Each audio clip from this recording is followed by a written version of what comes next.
There we go. So so welcome to the Greater Manchester Seminar Series. Today we are joined by Dr. Ola Demkowicz, who is a lecturer in educational psychology at the, where do we even work? At the University of Manchester. And she'll be introducing the TEL study to you today, the Teenagers' Experiences of Life in Lockdown study.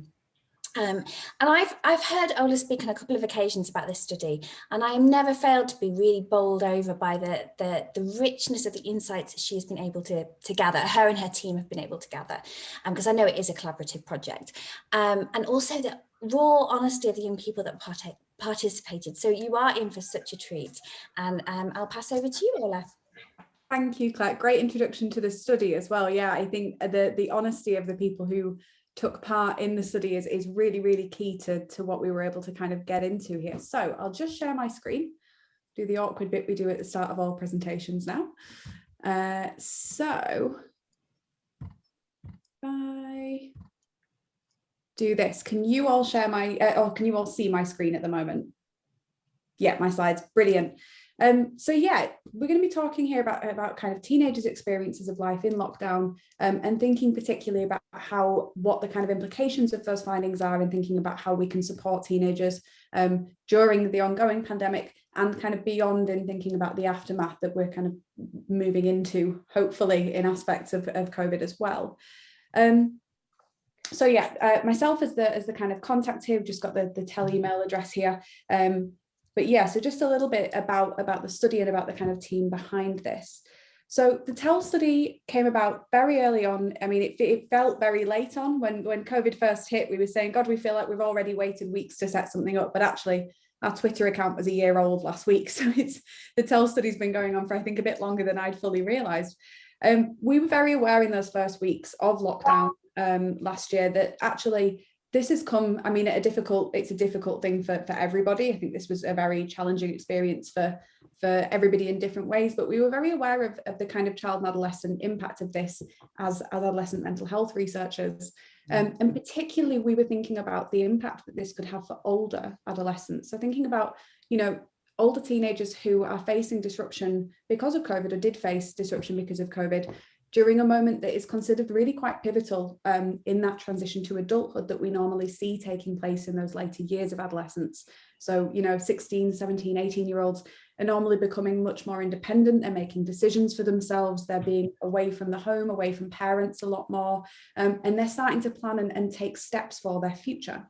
So we were very aware that the pandemic had arrived during a time when actually you're not normally stuck in your house all the time, not taking exams, all of these kinds of things. So we wanted to understand what that was like for that group. So we set out kind of to understand what it looked like for them, what it felt like, how they were managing it. We went in kind of very open-ended to just say, essentially, what is this like for them? So we decided what we were going to do was kind of explore subjectively those experiences among UK-based 16 to 19-year-olds. So anybody who identified themselves as having been UK-based for a period of the time so far at that point. So yeah, just a note here about the kind of collaborative nature of the project. So I'm the lead, but this is also a collaboration with other colleagues at Manchester, as well as at Liverpool John Moores. And we also teamed up with the drama department for something that you will see in this presentation, which is one of my favourite bits of the project. So what we did was asked 16 to 19-year-olds in the UK to kind of log in via this anonymous online portal. And we gave them this kind of quite open-ended writing prompt. We didn't want to kind of break down into individual questions too much, so that we could just get a sense from their point of view of what this was like. So we asked them, what lockdown looked like, what it felt like, and how they were managing it. We did give them some further questions, things like what's changed or not changed for you. Is there anything you like or don't like? Just to give them some kind of sense of things they could talk about. But we really wanted to hear about this in whatever terms they thought were kind of, whatever they found most meaningful to talk about there, so that we really got a sense of what it was like.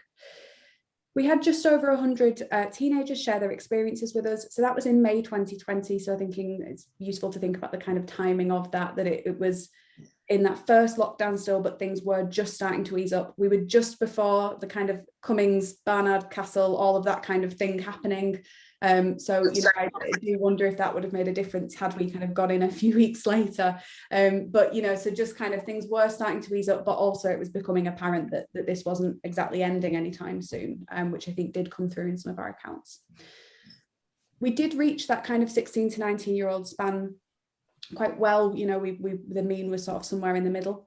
Most were girls and women, so we do caveat the kind of things we talk about with the fact that, you know, we know that this was something that perhaps was more amenable to kind of, you know, logging in to write about your feelings, that maybe that was kind of something girls and women were more drawn to. Although the findings I'm going to talk about today are remarkably similar to other qualitative studies spanning different age groups, different time points across COVID, different groups of young people. So a caveat to keep in mind, but seemingly one that's not kind of a major influencer. All are in some form of education at the time, so we didn't access, for instance, you know, neat young people who are not currently in any kind of educational training. And also what we saw was that they're kind of quite broadly similar in terms of ethnicity to what we see nationally for that age group. So thinking about what teenagers told us when they logged in and wrote through that in May last year. Now, I am going to get into some of the points that they raised, but before I do, I'm just going to show you a shortened version of a film that we produced with a local production company and the drama students, or some of the drama students from Manchester, to kind of share some of the findings from the study and some of the advice that the teenagers were sharing. So I'll just click to share my sound as well, actually. There we go. And then you should be able to hear this when I click play.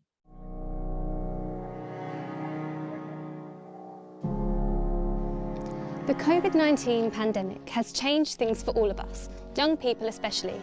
In May 2020, researchers at the University of Manchester and Liverpool John Moores University asked 16 to 19-year-olds nationwide what lockdown felt like for them and how they were managing. Here's what they told us. This has been an emotional roller coaster. There's been a lot of intense feelings to deal with, feeling sad, worried and frustrated. I was terrified of anyone I knew getting it, especially my sister, who suffers from asthma. Our futures started to feel less certain, and we worried about grades, work experience and job opportunities. When it was announced that GCSEs were cancelled, I was distraught. Looking after our well-being has been especially important this year, and we've all been trying to figure out our own way of doing things, like creating goals and routine, spending time outdoors, staying active and learning new hobbies, trying to stay positive. We've been missing people outside of our homes, especially being together physically rather than just over the phone. There's been a sense of community during the pandemic, in our neighbourhoods, in our country, even across the planet. It can be reassuring to think that we are all in this together. I'm okay now because I understand that it's the most important thing right now to help save lives. So how can we all take care of ourselves? It's okay to feel angry, sad and confused. Try and find new things to do with your time so that you feel like each day is a little different. Stay in touch. You're not alone. Keep talking to friends and spend quality time with your loved ones if you can. This is not permanent and it won't last forever. There is light at the end of the tunnel.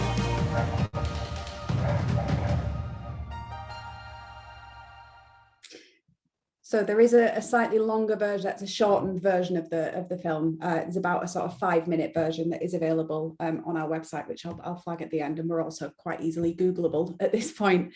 But yeah, we wanted to kind of create a way of sharing those findings that was kind of a bit quicker than reading through the full briefing that we produced, and particularly could kind of give some key messages to young people about self-care and to people around them about the kinds of challenges that they were experiencing. And I'll touch on later on today, we have had some really positive feedback from young people about how they found that watching that film. Just click through, there we go. So a few key highlights, there's a lot to dig into in terms of, you know, we had 100 young people log in and tell us what life was like for them at that point. So as you can imagine, there's a whole host of things going on. But I'm just going to draw attention to, I suppose, a few kind of key highlight messages. A really key point, this has been, and I don't think all of this is a surprise even to you know, adults, this has been an emotional roller coaster, and there's been a lot of change and loss and uncertainty for older teenagers, certainly in May of last year, and I think that's certainly, we're seeing in other research projects, that's been ongoing. So lockdown itself, that really early stage, was a really intense emotional experience for a lot of, not all, but a lot of the teenagers that responded to our kind of survey. A lot of difficult feelings coming up, and sometimes quite intense feelings of you know, anger and sadness and frustration, and even feeling really quite numb for some teenagers. They often talked about that kind of changing quite a lot across the day-to-day. So they might have periods where they're doing okay, and then they have a period where they're feeling really angry, or just really frustrated by the whole situation. So there was a lot of different feelings, and it was this kind of emotional roller coaster was actually a phrase that came up a lot. Often they were quite able to say, well, it's, you know, being stuck in the house all day, it's, you know, my exams have been cancelled, I'm really missing my friends. There were a lot of things they pointed to.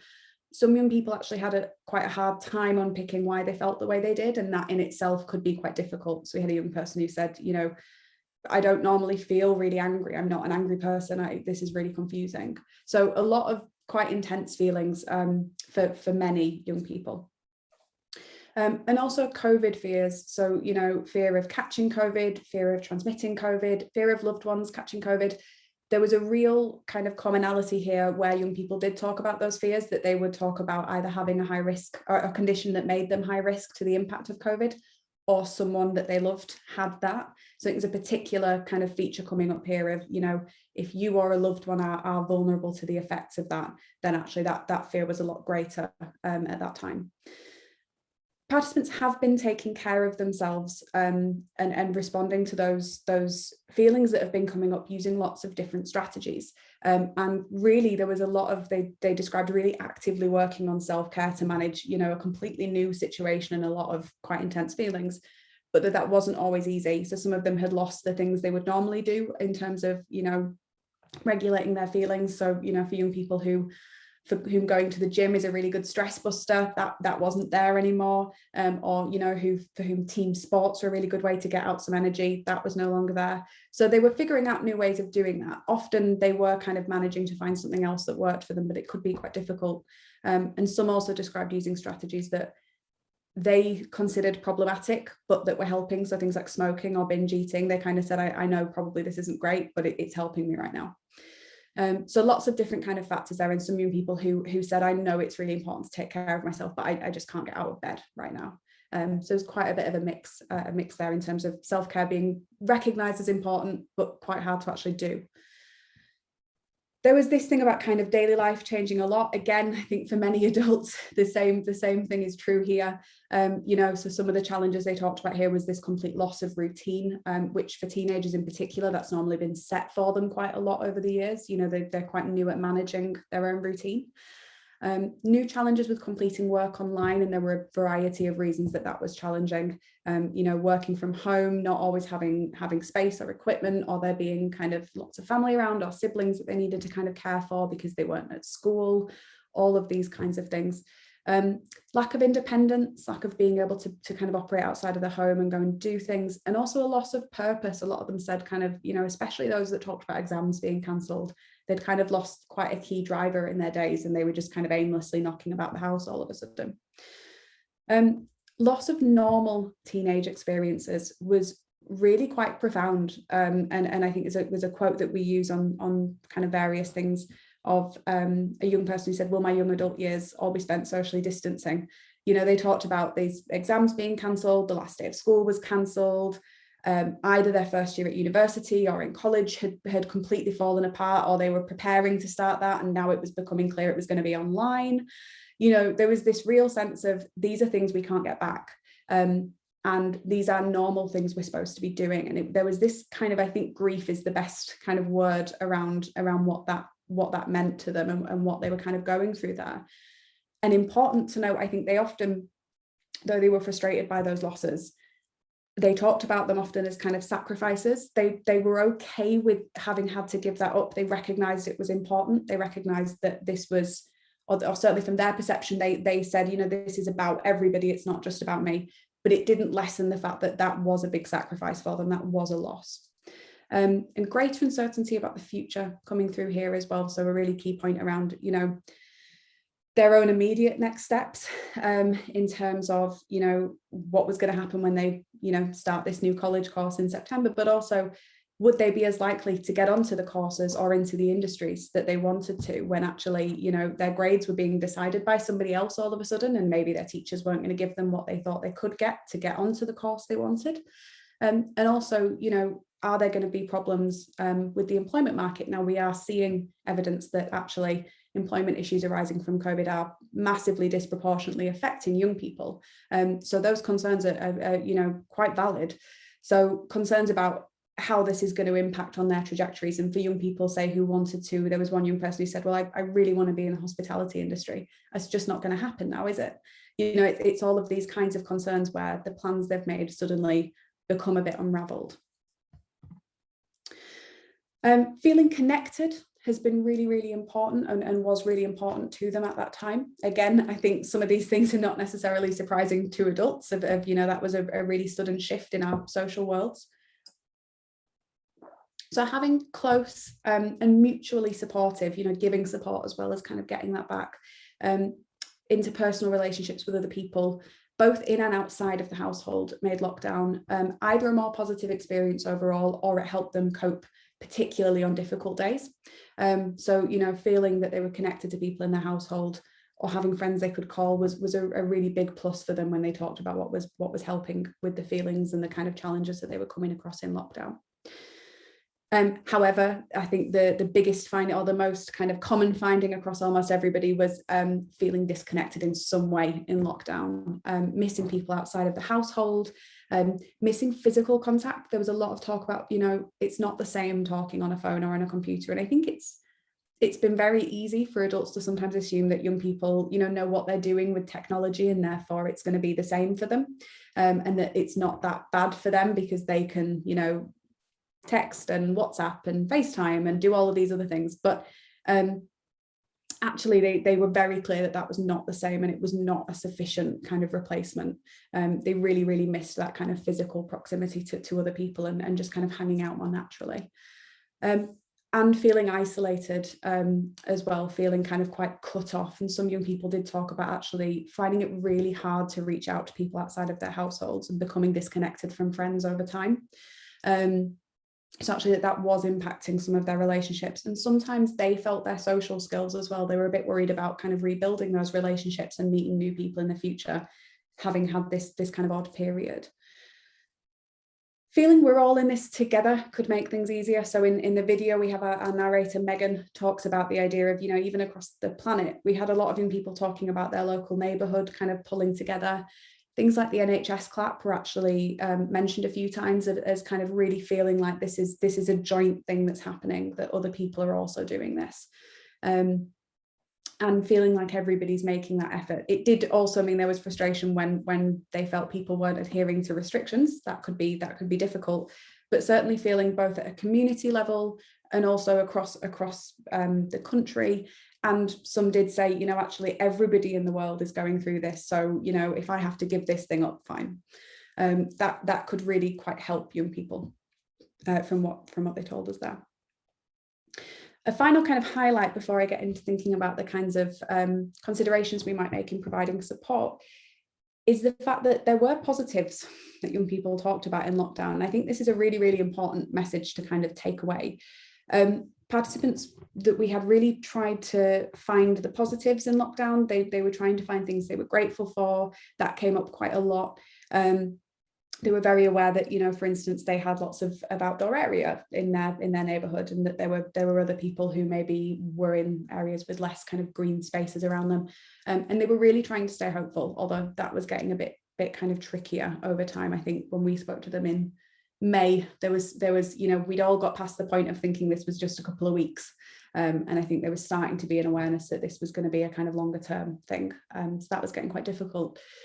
But a really key thing that came up that was one of the reasons we decided to be very open-ended and not make assumptions about what young people would want to share with us.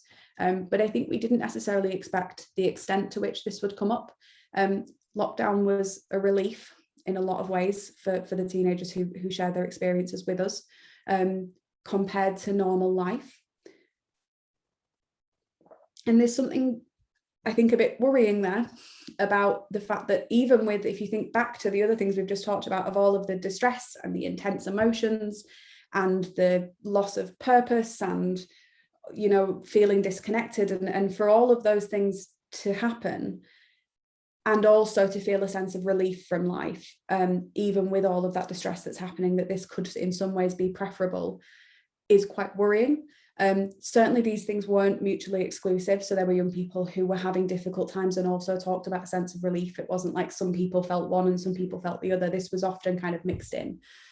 So they talked about not having social pressures to kind of, you know, keep up with what was expected of them, to say the right thing, to do the right thing, to dress a certain way, and present a certain way, but also loss of kind of removal of some of the academic pressures. You know, they're not having to kind of constantly stay focused. For some of them, you know, as well as though cancellation of exams was distressing, they also didn't have to take exams, you know, or they didn't have to kind of perform in the same way.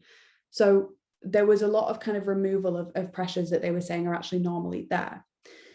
And they also talked about having opportunities to grow and develop in a way that they don't normally have. So many of them talked about things like enjoying their own company, learning to kind of be by themselves, evaluating what they want out of life. What do they want out of their next steps? What do they want out of their relationships? Who do they want to prioritize relationships with?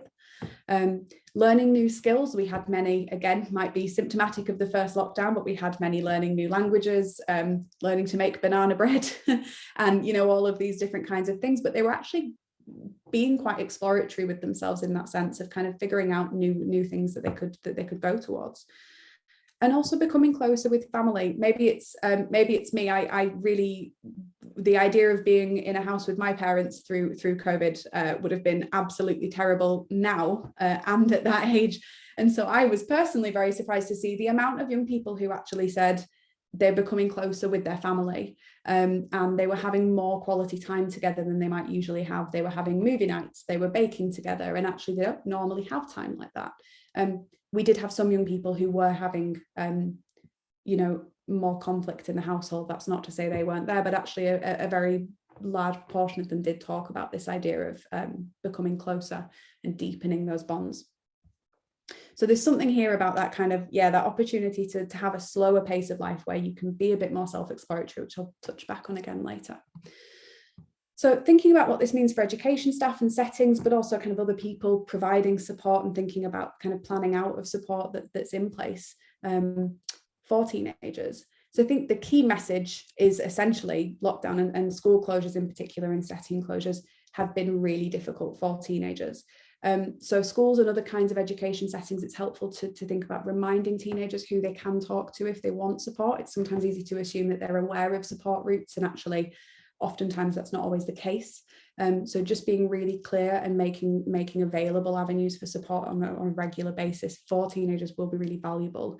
I suppose a key point here is it's, you know, we need to think about, I suppose, as the pandemic kind of, hopefully, as restrictions start to kind of wind down a little bit, it's also thinking about these things in the aftermath. Okay, so there's going to be ongoing impact in various ways. So things like employment issues and fears about those, that's not about to go away. And actually for some young people, things like relationships have been strongly impacted. So lockdown and school closures have been difficult, but there's managing the ongoing kind of impact of the pandemic as well as the ongoing impact of those restrictions.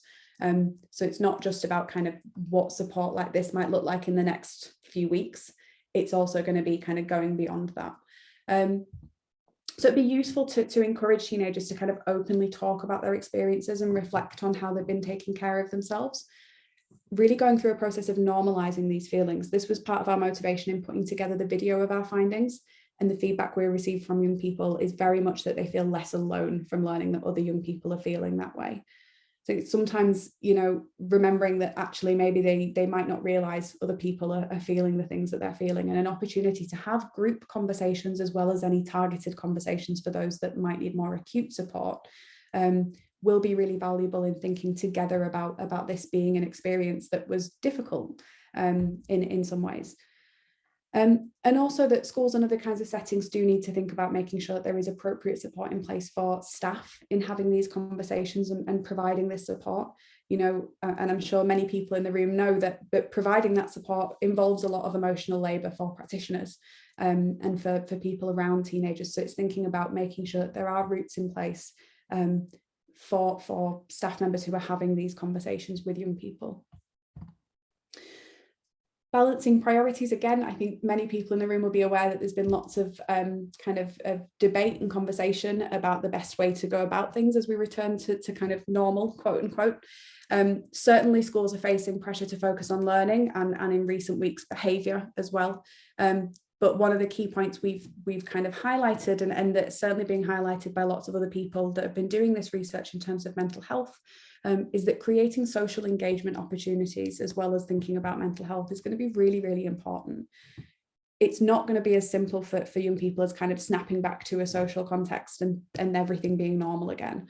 They've been working in kind of much smaller bubbles, often of friendship groups.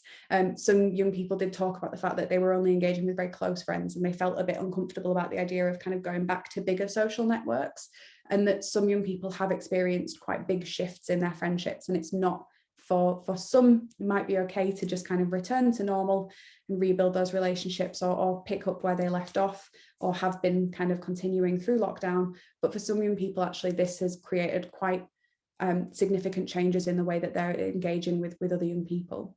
So having that time to reconnect properly with friends and rebuild those social skills is being really important, and thinking about kind of supporting them through shifts in social time that have occurred.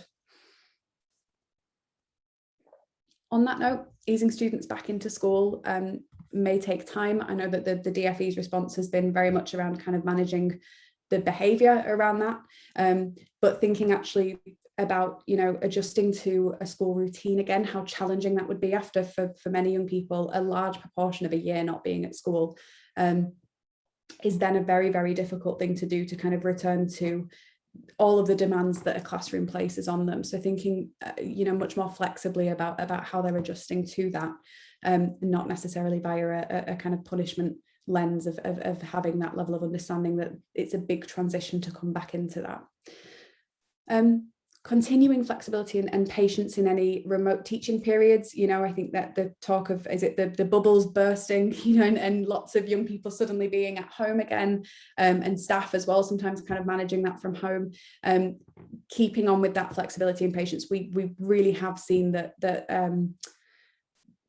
adolescents of all ages have had very unequal access to the ability to do that work from home. So really important that actually there are flexible expectations about what they can achieve reasonably in that time. And also thinking about fears that might come up. You know, exams have been cancelled, but there are assessments taking place, and for young people those assessments are now suddenly essentially just constant exams. Thinking about actually the fears that might come up for young people who are quarantining immediately before, things like that, and worrying about missing out on learning will be helpful.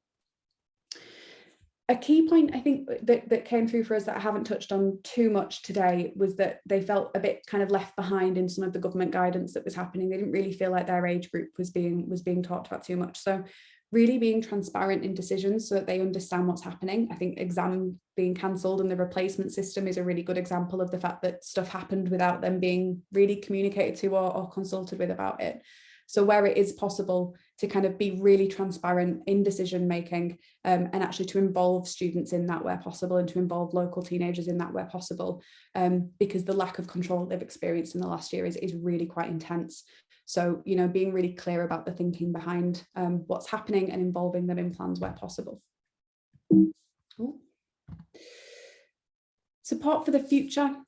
So thinking about how students can be supported in their future plans as well, because again, this is certainly, I think, a concern that's not going to go away anytime soon. So additional engagement with kind of career services will be valuable.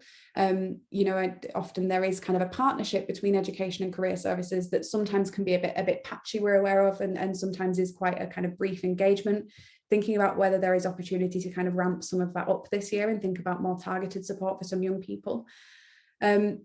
Helping them think about, you know, there's a lot of emerging discussion that pops up suddenly every few weeks. So, you know, There was concern about the hospitality industry at the time that we spoke to young people. At a later point, there's been things in the news around, when the government talked about people in the arts needing to retrain, thinking about the implications for college students who are studying in the arts or who are preparing to go to university or kind of, engage in the arts, thinking about how we can help groups like that unpick these new kinds of career and employment concerns that are arising for them.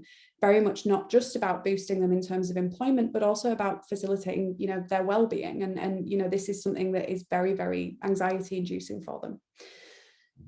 Setting school-based plans and goals for the year, providing support in working towards these, just to kind of get into some future thinking that feels a little bit more within their control. We saw a lot of, not necessarily spiraling, but a lot of a thing of, well, this hasn't happened and now this won't happen and now that won't happen and my career is dead. My hopes and dreams are gone. So there was a lot of this kind of immediate jumping forward to the real long-term loss. So just kind of giving them back a little bit of control in the short term can be quite valuable. Clear and transparent discussion about exams and grading. Of course, that's set at a national level, but just having those conversations with young people so they do understand what's happening in more kind of local terms will be useful. And consideration around careers and employment opportunities at the kind of local level as well. So there's a lot of talk about the fact that some of the employment schemes that have been bounced around in the last year for thinking about young people have been very much at a national level. There's a lot of talk about the idea that actually there's a lot that can be done by local authorities and schools as well in thinking about how they can boost employment feelings of employability as much as actual employability itself among young people, and how there can be kind of stepping in to think about those things and provide them with opportunities there. Another point here around kind of thinking about what normal teenage life is. I've talked before about that idea that actually teenagers were experiencing relief in lockdown, and the fact that is quite worrying.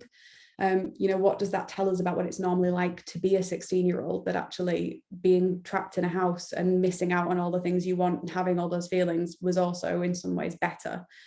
So this is perhaps a really good opportunity to explore with young people and with teenagers what they want the new normal to be. I know we bounced around the term a new normal a lot in the last year, but this is a really good opportunity for us to have this conversation with young people. They've had a slower pace of life that they've not actually had before. They've not been able to have in the way our education system works.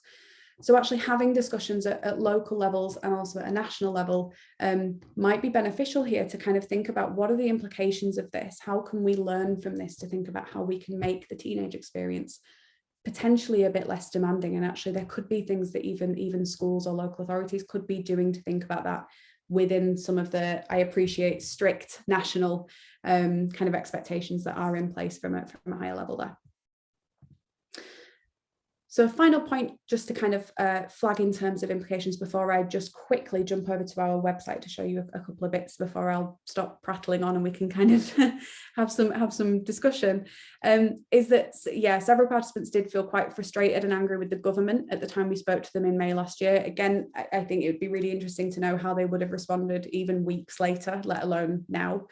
And some felt that their age group in particular hadn't been considered in what was happening. So I think a key point if we're thinking about kind of practitioners and policymakers and those working in and around this area is understanding that young people are, they may well be angry, they may well be frustrated, and thinking about how we can use our professional voice to be kind of advocates. So whether that's kind of informing others about the difficulties teenagers are facing, whether it's directly advocating for young people who are experiencing some of those feelings right now, and also doing things like getting involved in campaigns for better policies for children and young people. So things like the I Will campaign that do a lot of kind of campaigning towards the government to think about kind of the policies that are in place, getting involved in those campaigns and adding your voice there as a professional. So a quick kind of final point for anybody that would find this useful, we operated on the main study without any funding, which was challenging, but we did manage to get some additional funding at the end to kind of create some kind of impact work. So that's how we produced our kind of video that I showed you a snippet of earlier that included self-care advice for teenagers and young people. And we also did create, or rather Kirsty Pert, our researcher and also secondary school teacher, created a free online toolkit for education staff and settings supporting teenagers during COVID. I appreciate this link isn't the easiest to discern on these slides, but I think slides are going to be sent around afterwards, aren't they, Claire? So we should be able to, you should be able to get these links there as well. That includes a very small number of new resources that we created, which I'll jump to in a second. But we also wanted to kind of signpost to wider resources. We were very aware that a lot of stuff has been produced in the last year to kind of, advise and support the work that practitioners are doing. But actually, one of the things that was becoming clear was that was actually in itself quite overwhelming. So we didn't want to kind of add to the milieu of that just for the sake of it. So what we decided to do instead was, am I on the right window there? So you can see the website in front of me now as well. Has that switched, Claire, to being the website? Yes, it has, yeah. Great, thank you. So we created our Supporting Teenagers Toolkit. So we do have a couple of resources, which I'll jump to in a minute, but we really wanted to kind of make this a space that could navigate to some of the existing work that's been done by other people already. So we have a few different sections relating to some of the key things that came up for us in the TEL study. So for instance, there's this section here on mental health and wellbeing that notes some of the kind of reactions that our participants described, and then flags some of the useful resources that have come out in this area. We really didn't want to kind of, add too much to the fact that there's this huge volume of stuff that's come through for practitioners to digest. We wanted to create a space that people could have a look at and say, actually, these are areas that we'd like to do a little bit more in, and start to get a sense of what resources have been created. And we have also created within that an area of support for parents and carers, as well as support for staff, with it in mind that actually this is also a lot for those supporting teenagers at this time too. So we do have, in terms of our resources, we've created a couple of things here. So one was Kirsty worked on creating a lesson plan, which is an adaptable lesson plan that can be used to kind of facilitate some group discussion about how lockdown has been, some of the feelings and the self-care that's kind of come through in that, thinking about, next steps, and having that conversation with teenagers. And we also produced a sort of brief guide on kind of thinking about supporting teenagers' well-being in remote learning. We saw a lot in terms of facilitating actual learning processes when students are at home, but less about actually some of the well-being implications. So this just has some kind of guidance in here on some of the things that can be done to support learners in terms of their well-being during things like quarantining periods, or fingers crossed it won't happen, but future school closures, which, hopefully isn't going to happen. And of course, colleges and universities who are supporting students through remote learning on quite an ongoing basis at this point. So I'll jump back here. The other thing I just wanted to flag, our video that I shared with you at the start was made for young people in particular, but we have also heard informally it's been quite helpful for kind of parents and practitioners in thinking about some of the things that are happening. But I did just want to flag some of the feedback we've had from young people on watching the video, because it does seem like having that kind of watching that and then potentially having some conversation afterwards could be quite valuable. So we had young people talk about feeling, realizing they're not the only one going through this and that they really need to go easy on themselves. Quite a few comments of, it's not new advice, but hearing it from people their own age was really relatable, and that felt a lot more like something they wanted to take on board, because actually a lot of the time it's us adults saying, do this thing, but it being delivered by young people, and actually the advice that was given was all from young people in the study as well, seemed to be quite a useful feature here. And again, helping to see that other people feel the same way, and kind of knowing that people aren't alone with all of these quite complex feelings that are arising in response to the situation. So I did just want to flag, we're seeing quite useful responses and thinking about how the video can be helpful in taking a moment to kind of reflect on how they're feeling and thinking about the fact that, they're not alone with that. Again, the blue isn't helpful for seeing the links here against the purple, but the slides will be coming round. We are quite easy to Google. If you Google teenagers' experience of life in lockdown, it comes up quite easily. We have a full report that reports on all of our kind of findings there. We also have a short advice for teenagers document, and as I said, the education staff toolkit as well there. Right, there we go. So that's me, and that's the TEL study. So yeah, I'll stop sharing my screen there, and I guess this is our opportunity then for I guess questions and or any reflections from people as well, Claire, right? Yeah, and thank you, Ola. I mean, it's always fascinating to hear you talk about that study. And yeah, absolutely, I will share all of the resources with all people that signed up for the session, so you will get access to those. And I think what was really interesting is how this session complemented Neil's. I mean, Neil presented quite a nuanced picture last week using those big quantitative studies. And you also, although, you know, looking at the other side of the coin, at the more qualitative side of the research, are presenting quite a nuanced picture too. You know, how lockdown can be a prison for some, but a release for others. And the importance of kind of learning from that. I mean, that really struck me.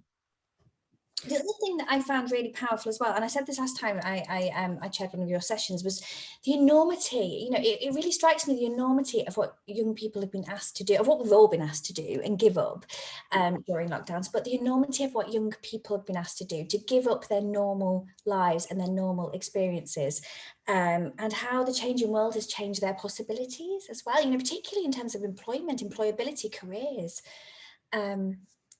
Yeah, very much, and I think it's interesting, the conversations I've kind of had in the last year. Of I think it's important to recognize that we've all given things up, we've all had sacrifices, you know, in lots of different ways. Certainly, I'm very excited to be somewhere other than my house soon, but there's something very profound about the timing of it, and specifically what they're giving up for young people of this age. And I know that there are in different ways for different groups. There's something very specific about these rites of passage, in that they can't be gotten back. You can't have the last day of school again. You know, they've lost control over their exams, and that's not going to change. They're always going to be the year group that didn't decide their own GCSEs in their kind of view. You know, there's something very specific about what they've given up, and really that kind of grief that we saw coming through, I think really reflects that these are things that are supposed to be happening for them at this time, and that won't be kind of gotten back again. And I know a lot of the conversations have happened about things like starting university and that being online, and some people saying, well, they can just put it off a year. It's like, well, what are they going to do in a year? They're going to sit in their parents' houses and they're not going to travel or do any, you know, it's not a gap year, so they might as well go to university or go and do this thing, and you know, it's just not going to be the same experience. They can't undo that. So there's something quite profound for them about that. Yeah, that sense of loss, I think, that you mentioned. Rosa has her hand up. Can I bring you in, Rosa? Thank you, Claire. Thank you. I'll put my video on. Oh, thank you.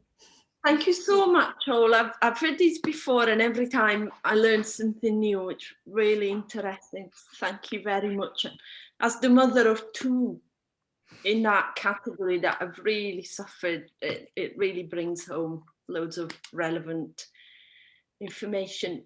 My question is, because my young teenagers have lived the first lockdown, and then consequently these autumn and these winter in very different ways. Do you have any data from young people that is after the summer? So things that you've, as a mother of two in that age bracket, they've definitely lived it in a very different way.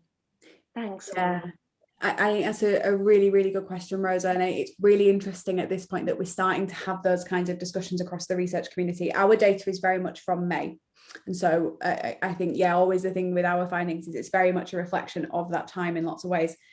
Having said that, we are seeing research that's been done since then, and also research that's happening at the moment that's kind of within that same kind of qualitative vein that's asking about young people's experiences. We're seeing a lot of very similar points coming up, which is quite interesting that some of these are not shifting. It will be really, I think, meaningful to kind of get a handle over time of what's happened in terms of things like the emotional impact of it, whether that's been the same at later stages or worse at some points than others, that I think perhaps some of the kind of more longitudinal studies might be able to give us soon. There have been points, for instance, some of the work at UCL, although it is a very, I think, quite a middle class background. Overall, they talk about kind of 16 to 25-year-olds took one of the sharpest dips in terms of mental health, but then also picked back up quite quickly in the summer last year. So there's certainly a kind of temporal element that I think is going to take us a little while to pin down.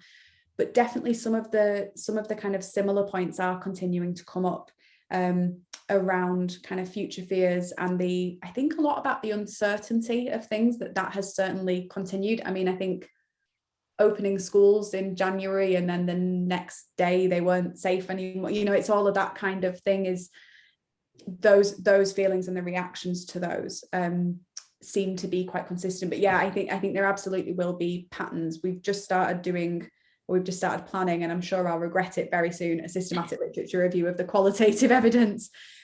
So one of the things we want to kind of look at within that is actually across different age groups and different kind of points, whether or not there are some specific concerns that seem to be coming through.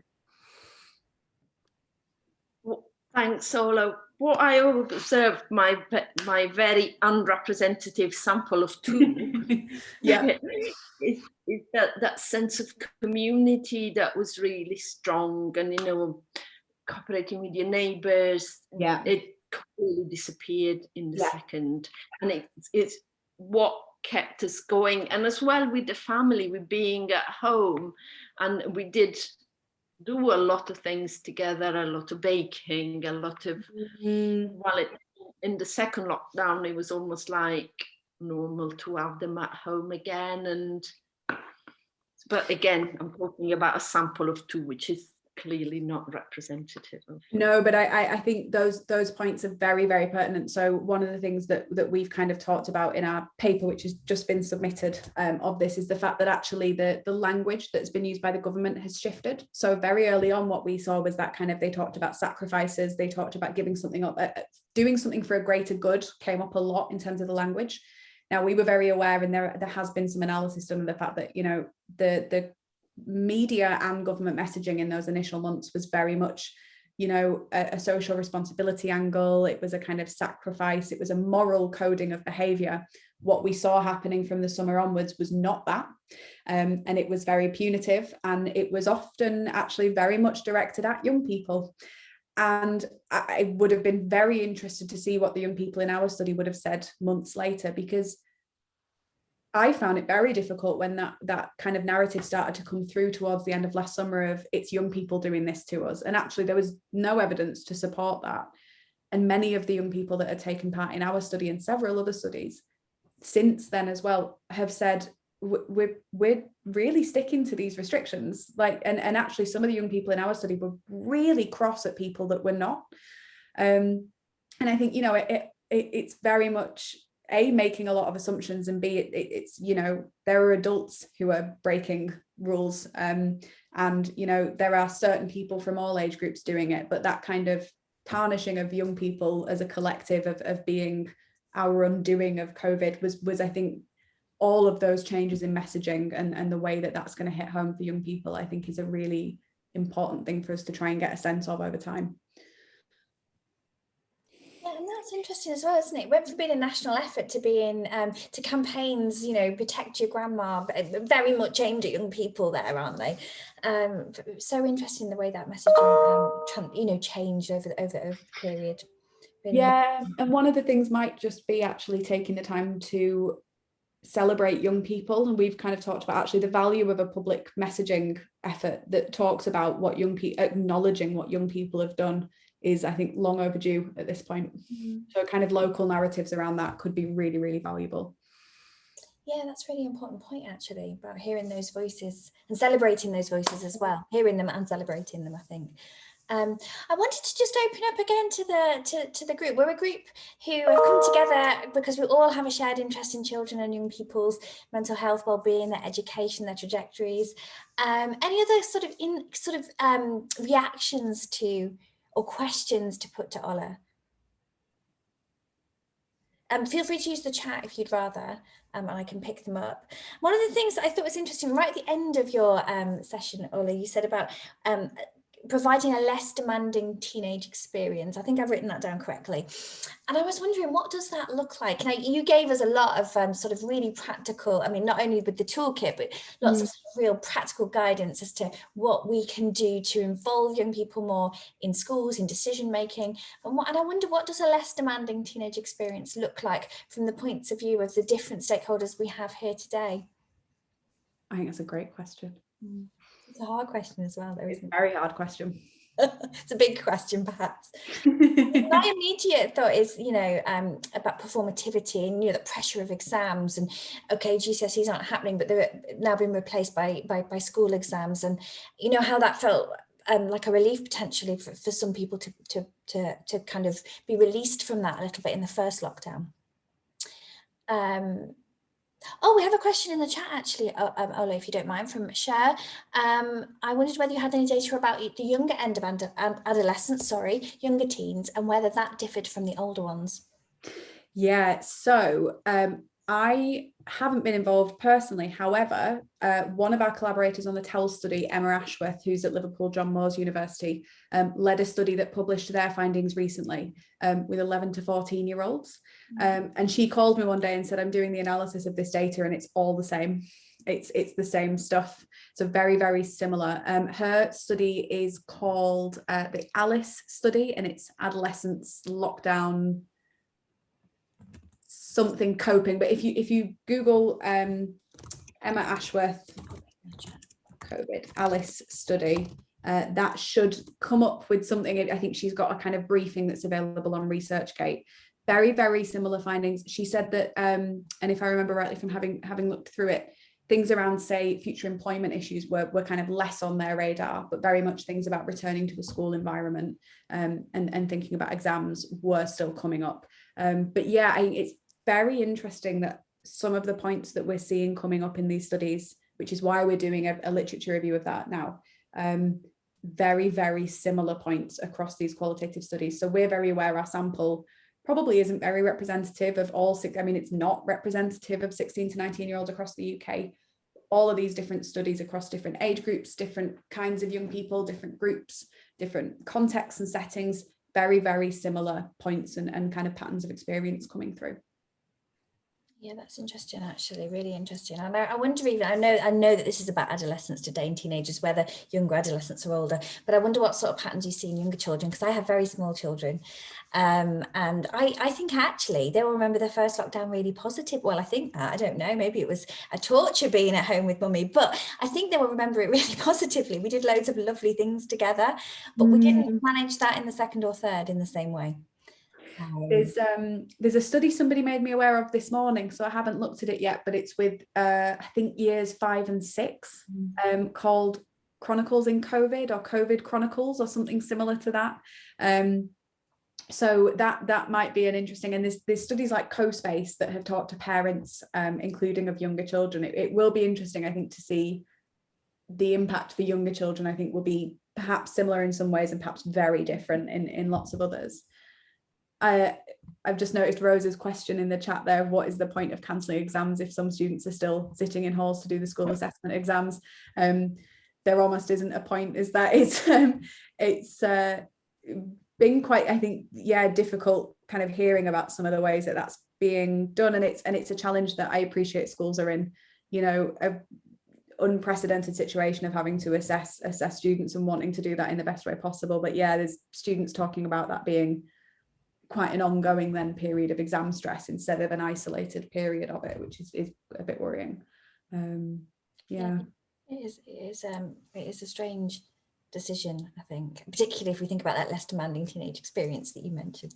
And in the chat, I think we have a really nice summary of a kind of really nice closing summary, actually, where Kay O'Leary has said, I think the more research we can get around this, the better. Oh, hold on, sorry, my chat's shifting. As it's also new for everyone, and it seems social and emotional learning will be even more important now in schools. And I think you agree with that, Ola. Yeah. And yeah, that very much. And that sort of brings us to Alice's seminar next week at the same time, 4 o'clock, where she will be looking at whole school approaches to emotional health and mental wellbeing. Ola, can I thank you so much for giving up your time today and sharing all those wonderful resources with us. As if you have a look at the chat, you'll see that people have really appreciated not only your presentation and the insights that you've shared, but the toolkit especially, and the resources, the lesson plans. So thank you so much. I'll definitely be flagging those all up with my trainee teachers who I know you've spoken to before, but definitely I'll be reminding them of those in the coming weeks as well. So thank you very much, and thank you all for attending, and I hope to see you next week at Alice's seminar too. Have a lovely evening. Bye. Thanks, Claire. Pleasure. Thank you.